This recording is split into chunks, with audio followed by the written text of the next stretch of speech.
Bon, c'est une question qui revient quand même de plus en plus souvent, c'est de savoir si j'ai un top 5 des airdrops que je farm en ce moment. Alors la réponse c'est un petit peu plus compliqué que en première position il y a ce projet, en deuxième il y a celui-là, etc. Tu commences à me connaître, les trucs trop simples et moi ça match pas forcément. Alors pourquoi faire un top 5 des airdrops, c'est totalement impossible. Et pourquoi je vais quand même le faire dans cette vidéo. Déjà un top 5 c'est ultra personnel, parce que ça dépend de plusieurs facteurs, notamment ce qu'on pourrait appeler tes convictions personnelles et également tes moyens. Tout le monde n'a pas la même capacité temps ni la même capacité argent. Et pour quelqu'un d'un côté son top 1 ça peut très bien farmer des airdrops sur testnet, alors que d'un autre côté pour une autre personne, eh bien ça peut tout aussi bien être posé en 6 chiffres sur Eigenlayer. Donc avec ces deux exemples extrêmes côte à côte, tu te rends bien compte que c'est quasiment impossible de faire un top 5 qui est réaliste. Ou alors faire un top 5 des airdrops testnet, faire un top 5 des airdrops de lending borrowing, etc. Mais un top 5 tout court c'est relativement compliqué. D'autant plus que si je le sors aujourd'hui, dans quelques semaines, il sera probablement déjà obsolète. Si tu veux un exemple très simple, cette vidéo ça fait 2 semaines que je l'ai en tête. J'avais donc une idée plutôt globale de ce que je voulais raconter dedans. Alors ça il faut comprendre que j'avais juste fait une liste qui va de 1 à 5 avec des noms de projets juste à côté, et il y en a déjà un qui s'est fait déloger de façon très brutale qui s'appelle Wormhole, qui était du coup dans mon top 5 mais pour lequel la snapshot est prise. T'en doute bien, ce serait pas pertinent d'en parler plus qu'en intro dans cette vidéo. Voilà, donc si tu regardes cette vidéo dans un futur prochain, renseigne-toi un petit peu avant de prendre pour argent comptant ce que tu vas voir dans celle-ci, parce qu'on est dans un monde dans lequel les choses changent en permanence. Alors bon, c'est le moment de commencer et surtout de prendre une décision. Alors je vais décider de mettre Zora dans mon top 5 en 5ème position. Alors j'ai quand même l'impression de me répéter assez souvent sur Zora, on va pas se mentir, mais je reste convaincu que tout le monde le sous-cote. Je pense que la raison logique c'est que Zora c'est quelque chose qui existe sans vraiment faire sens. On se pose tous la question de qui c'est qui s'amusera à minter des NFT comme ça dans le vent juste pour le fun, et la réponse bah effectivement elle est assez compliquée à trouver. Et pourtant je vois bien des projets comme Farcaster qui en tirent avantage. Il suffit de regarder leurs différentes collections qui sont disponibles dessus. Alors certes c'est un petit peu poussé parce qu'aucun des deux projets n'a de jetons, c'est sûr que ça doit bien aider, mais par contre il y a toujours un game dans la création de NFT un petit peu honoraire j'ai envie de dire. Et c'est très clairement là-dessus, plus sur l'art, que Zora se positionne. Zora je ne le sous-cote absolument pas parce qu'ils ont levé 50 millions et qu'ils sont valorisés à 600 millions, et qu'en plus ça c'est une information qui date du 6 mai 2022, et pour rappel en mai 2022 le bitcoin était aux alentours de 29 000 $. Autant te dire que c'était pas la grande joie. Alors ça m'étonnerait absolument pas que si aujourd'hui Zora lance, la valorisation soit bien supérieure. Ensuite c'est un play qui se joue quand même relativement facilement, comme toutes les layers 2 il faut évidemment débarquer dessus, et là quand on regarde les stats, eh bien on peut très vite se rendre compte de quelque chose, c'est qu'il y a 450 000 wallets qui ont déjà bridgé au moins une fois via le bridge officiel, et ça pour 4524 Ethereum. Et il suffit de faire une simple division pour trouver la somme moyenne qui a été bridgée par les utilisateurs qui est de 0,01 Ethereum. Ouais, ça fait vraiment pas beaucoup. Il suffit donc de bridger au-dessus de 0,1 Ethereum pour être largement au-dessus sur ce critère seul. Ensuite, l'utilité principale de Zora, c'est évidemment de minter des NFT. Des NFT du coup que tu peux retrouver soit sur la page principale, soit sur différents sites. Et ensuite, tu peux t'amuser à créer des collections. Il y a d'ailleurs déjà 2 ou 3 vidéos sur la chaîne qui parlent de Zora, donc je te renvoie vers celle-là si c'est un airdrop qui t'intéresse. Concernant une petite update sur cet airdrop, il y a 2-3 nouveautés à noter. La première, c'est la capacité de suivre différents profils. Juste ici, tu peux voir que je suis certaines personnes et que d'autres personnes me suivent. Ça, c'est possible en allant directement sur le profil de la personne. Donc par exemple, je suis sur mon feed, je vais sélectionner ici la première personne que je vois, et en allant sur sa page qui est quand même plutôt colorée, et ben je vais pouvoir cliquer juste ici sur follow. Voilà, c'est rien de plus que ça, c'est vraiment un énorme classique comme tu peux avoir sur plein d'autres réseaux sociaux. Alors sachant que c'est pas forcément facile pour tout le monde d'avoir un certain nombre de followers, sur le Discord on a mis en place un channel qui est vraiment juste dédié à ça. Donc voilà, si ça t'intéresse, c'est directement dans la partie airdrop et c'est Zora Follow for Follow. Ensuite il y a également une nouvelle feature qui est relativement nouvelle, c'est donc quand on va créer une collection. Voilà, donc je vais créer une collection random et je vais créer un one of one, allez hop, pour le fun. Et ici tu as une feature qui s'appelle Canva, et nous ce qui va nous intéresser c'est juste ici NFT. Alors il faut juste que je change de réseau parce que là je suis pas sur Zora. Allez hop, on va créer une nouvelle collection et on va sélectionner du coup Zora. Impeccable. Si je vais maintenant dans NFT,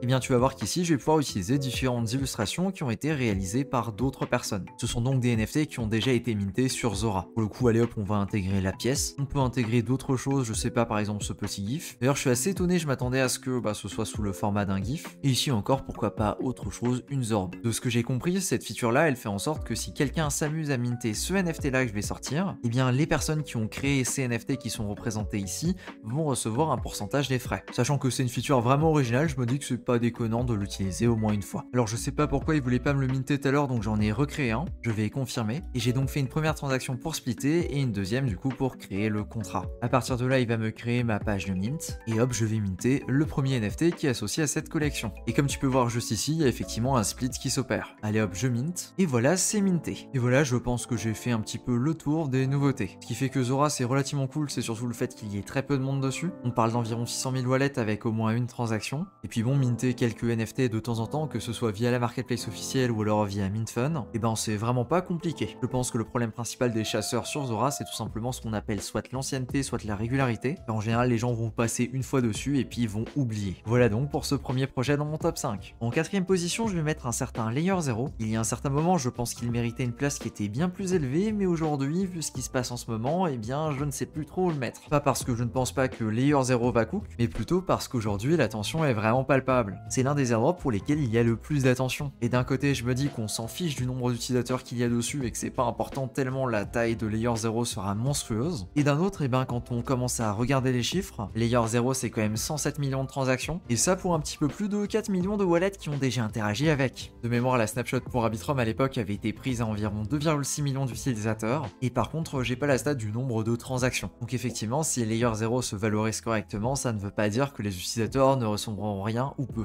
Et je pense que ce qui va vraiment déterminer si Layer 0 sera intéressant ou pas, c'est très clairement les critères qu'ils vont utiliser pour bloquer ou ne pas bloquer certains wallets. Et ça, malheureusement aujourd'hui, eh ben, on en a encore absolument pas la moindre idée. Pour continuer sur un projet qui est vraiment très similaire à Layer 0, on a Wormhole qui a annoncé sa snapshot, et donc on aura peut-être plus d'informations sur l'airdrop dans les semaines à venir. Alors pourquoi je parle de Wormhole là maintenant tout de suite? C'est pour te dire qu'aujourd'hui un certain Wormhole sur Hyperliquid en pré-market s'est valorisé à 9 milliards de FDV, ce qui est somme toute colossal quand on sait qu'un Wormhole a environ 3,5 millions de transactions à son actif, soit environ 30 fois moins que ce qu'on a sur un Layer 0. Alors évidemment les deux projets sont pas à 100% comparables, mais on est quand même sur des choses qui sont pas si éloignées que ça. Alors je me dis que si le deuxième plus gros acteur dans l'interopérabilité peut se valoriser à 9 milliards de FDV, eh bien un Layer 0 pourrait monter bien plus haut et nous surprendre. Donc aujourd'hui, même si on pourrait être tenté de faire complètement un Layer 0 parce que c'est possiblement trop tard et parce que le gros de l'activité est déjà passé, eh bien de mon côté, je veux continuer d'être actif. Et c'est donc bien ça la question que je vois de plus en plus pour un certain Layer 0, c'est de savoir si ça se justifie de continuer de le farmer ou même pourquoi pas pour certaines personnes de commencer. Et là, la question est très complexe parce que si tu commences aujourd'hui, tu te bats contre énormément de personnes qui ont déjà investi des sommes assez importantes là derrière. Je veux dire, sur mes différents wallets, j'ai pas fait le compte exact, mais je suppose que je suis entre 1000 et 1500 $ de dépensés. Et ça sur environ 15 mois. Alors oui, aujourd'hui, se lancer sur un Layer 0, ça me paraît relativement compliqué. D'autant plus si tu n'as pas forcément les fonds nécessaires pour être positionné sur différentes choses. Parce qu'aujourd'hui, on a effectivement l'information que la snapshot de Layer 0 n'a pas été prise. Ça, c'est confirmé. Mais vu qu'on a reçu cette information, je suis quasiment sûr que les critères qui seront utilisés seront bien plus violents. Donc c'est à tes risques et périls. Si ça t'intéresse de te lancer là-dessus sur Layer 0, sache qu'il y a plusieurs vidéos qui sont disponibles sur la chaîne et qu'il y a également la feuille d'Autriche Layer 0 qui est disponible sur la newsletter payante. Tu peux retrouver tout ça directement en description. En troisième position, je mettrai un certain Tensor sur Solana. Et oui, c'était un projet et pas une blockchain comme les deux précédents. Celui-ci, je le justifie assez facilement, c'est tout simplement la plus grosse marketplace NFT sur Solana, avec 80 000 sols de volume sur les 24 dernières heures, comparé juste ici à son concurrent direct qui est Magic Eden avec seulement 15 000 sols de volume sur les 24 dernières heures. Alors oui, c'est sûr que les deux ne se présentent pas de la même façon et Tensor est un petit peu plus, on va dire, complexe, et du coup s'adresse un petit peu plus à un public spécialisé que Magic Eden qui est un petit peu plus généraliste. Je sais, c'est bizarre de dire ça parce qu'on parle de NFT sur Solana et donc par définition c'est déjà une niche, mais juste dans celle-ci on a déjà différents acteurs. À l'heure actuelle, ni Tensor ni Magic Eden ont de jetons, et donc c'est relativement compliqué d'estimer ce que ça pourrait valoir une marketplace NFT sur Solana, mais quand on a vu ce qu'un JITO peut faire, et pas tellement en termes de sommes distribuées mais plutôt en termes de FDV en la comparant avec son concurrent direct qui est Lido sur Ethereum, eh bien on se rend compte que ce serait pas si déconnant que ça de voir une FDV supérieure pour un Tensor par rapport à un Blur, qui du coup est l'équivalent sur Ethereum. Et aujourd'hui un Blur c'est quasiment 2 milliards de FDV, sachant qu'il y a environ entre 80 000 et 100 000 utilisateurs sur Tensor, et que de vrais utilisateurs qui font vraiment des transactions et qui sont vraiment actifs, on peut vraiment les compter que sur le top 10 000, eh bien c'est loin d'être un play déconnant, d'autant plus qu'on peut le jouer en limitant largement ses risques. Ici on est encore une fois sur un airdrop à points, même si on ne sait pas exactement comment sont redistribués les points, on sait juste que des points sont distribués sur le listing,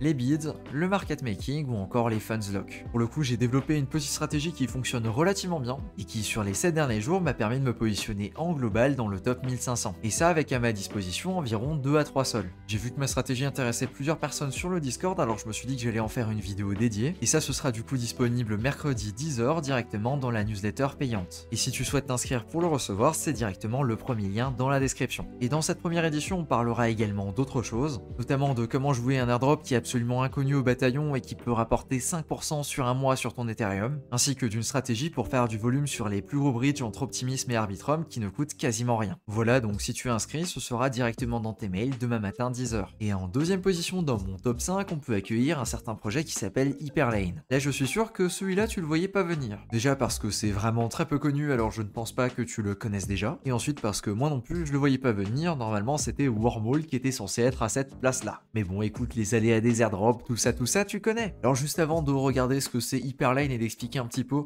je tiens à souligner à quel point leur site est merveilleusement bien fait. Vraiment, je suis impressionné, c'est beaucoup trop bien. Vraiment, le petit astronaute là qui flotte, les planètes, tout ça derrière, je trouve ça exceptionnel. Ok, très bien, maintenant qu'on a les yeux tout grands ouverts, qu'est-ce que c'est? Eh bien, c'est un projet d'interopérabilité. Son objectif, c'est donc de permettre de connecter différentes blockchains entre elles. Ah, quand je t'ai dit que ça remplaçait Wormhole, je rigolais pas. C'est vraiment parce que c'est très clairement exactement la même narrative. Alors déjà, c'est un projet qui a levé des fonds et qui a levé 18,5 millions de dollars. Mais ce qui est surtout très impressionnant, c'est qu'il l'a fait en septembre 2022. Et septembre 2022, je te laisse regarder là où c'est sur la charte, c'est juste ici. Autant te dire que sur les 3 dernières années, c'était probablement la deuxième pire période pour le faire. Donc s'ils ont levé 20 millions au développé couché à cette période-là, c'est probablement qu'il y a quelque chose à en extraire. Et ici, comme sur Layer 0 ou Wormhole, on va chercher des applications qui sont powered by Hyperlane. Et le bridge principal, c'est-à-dire un petit peu le Stargate de chez Hyperlane, il s'appelle Nexus. Alors il n'y a pas 50 blockchains qui sont disponibles, on a du Celestia, on a du Neutron, on a du Manta et on a du Arbitrum, ce qui est déjà une base, on va dire. Et pour utiliser Hyperlane, je vais avoir besoin d'un petit peu de TIA, donc je vais en retirer sur mon wallet. Pour ça, je vais utiliser un échange, peu importe lequel. Et comme dit, on va avoir besoin de Celestia, donc on a besoin d'un wallet Kepler. Comme tu peux le voir juste ici, je viens de recevoir mon Celestia, et je vais donc pouvoir commencer mes opérations. Pour ça, je vais bridger du Celestia vers Neutron, et au niveau de l'adresse, je vais m'envoyer à ma propre adresse. J'ai donc une transaction à faire sur Celestia. Voilà, je viens de confirmer, et impeccable, il vient de me valider que j'ai bien reçu mes fonds. Alors là, maintenant, tout de suite, effectivement, on va peut-être pas les voir, et je vais donc devoir rajouter une nouvelle blockchain sur mon Kepler. Pour ça, je vais aller dans Plus et dans Manage Chain Visibility, et du coup, on a dit tout à l'heure, on veut rajouter Neutron. Je sauvegarde. Impeccable, on peut le voir juste ici, j'ai bien reçu mes neutrons, sauf que maintenant, pour les renvoyer, il va me falloir de quoi payer les frais de gaz. Pour ça, je vais donc aller dans Swap, et je vais chercher du coup du neutron. Alors, je suppose que j'en ai pas besoin de beaucoup, donc je vais swapper 0,1 TIA pour du neutron. Parfait, mon swap a bien été validé, donc je vais pouvoir faire le chemin en sens inverse. Ok, alors a priori, ça c'est assez étrange, je peux pas faire directement neutron vers Celestia, mais par contre, juste ici, je peux faire du TIA en direction de Manta ou alors d'Arbitrum. Et ça tombe bien parce qu'on peut coller une adresse et qu'on n'est pas obligé de venir directement connecter son wallet.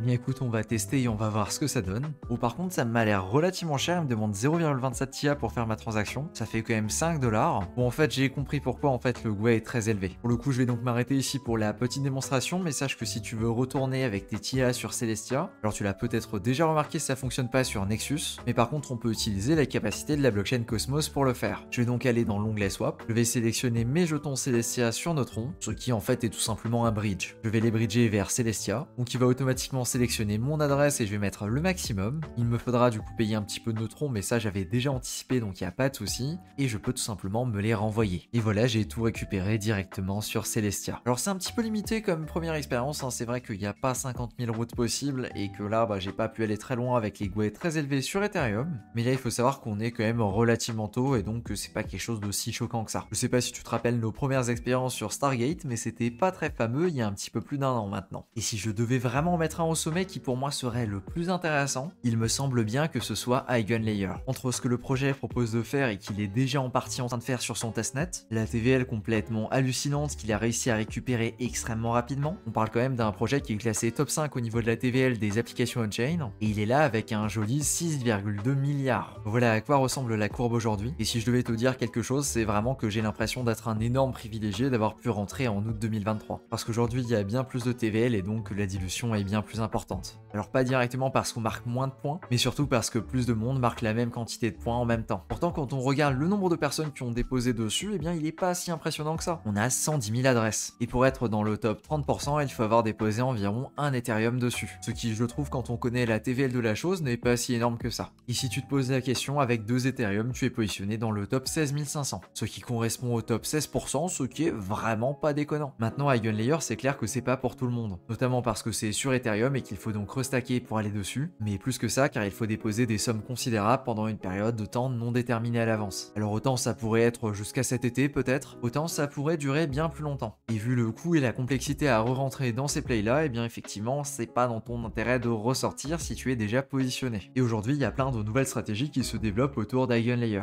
Que ce soit Svelte qui commence à se développer avec le RSWETH, ouais, ça commence à faire des noms compliqués pour des jetons qui du coup sont nativement restackés, ou encore Kelp et Etherfi qui sont très clairement sur le même créneau, eh bien il y a très clairement de quoi faire. De mon côté, j'ai préféré restacker par moi-même, notamment car ces autres solutions qui construisent sur Eigenlayer présentent des risques supplémentaires et que toutes ne permettent pas de récupérer ton Ethereum restacké en 1 pour 1. Un petit peu comme au tout début du ST Ethereum. Mais aujourd'hui, sachant qu'Eigenlayer est fermé jusqu'à une prochaine date de réouverture, eh bien les liquid restacking dérivatives sont la seule façon pour la personne normale de venir restacker, et donc d'espérer une position intéressante sur Eigenlayer. À moins que tu aies en ta possession 32 Ethereum et que tu fais tourner ton propre nœud. Mais ça, c'est une autre question. On notera également que ça donne lieu à des plays relativement intéressants avec jusqu'à 40% d'intérêt sur des Ethereum restackés. Je pense ici au EZ Ethereum, au RS Ethereum ou encore au E Ethereum. Et ça, c'est disponible sur la plateforme Pendle, et oui, un jour, il faudra que je fasse une vidéo là-dessus aussi. Ici, ce qui se passe, c'est que les personnes sacrifient les points qu'ils vont venir générer pour avoir un rendement supérieur. A l'inverse, tu peux également décider de le faire dans l'autre sens et de sacrifier de ton Ethereum pour générer plus de points via Eigenlayer. Et voilà pour mon top 5. Avant de terminer la vidéo, je voulais en profiter pour remercier toutes les personnes qui ont pris l'abonnement payant sur la newsletter. Déjà, merci à toi de ta confiance et de ton soutien. Vraiment, ça me fait très plaisir. Ensuite, je vais évidemment faire de mon mieux pour publier du contenu de qualité dessus. Et ça commence dès demain, comme indiqué un petit peu plus tôt dans la vidéo. Tu recevras du coup le premier mail à 10 h avec notamment ma stratégie pour farmer Tensor. Et donc, comment j'ai positionné plusieurs wallets dans le top 1500 des 7 derniers jours. Et ce avec moins de 3 sols sur chaque wallet. Ainsi qu'un guide sur un airdrop qui est aux yeux de tout le monde mais qui pourtant est complètement oublié. Une interaction super niche que tu ne dois pas oublier sur Zcash. Et une stratégie pour maximiser ton volume et tes transactions sur Bungie et Jumper. Voilà, j'espère que ça va te plaire. Sur ce, je te dis à plus pour une prochaine vidéo. Ciao!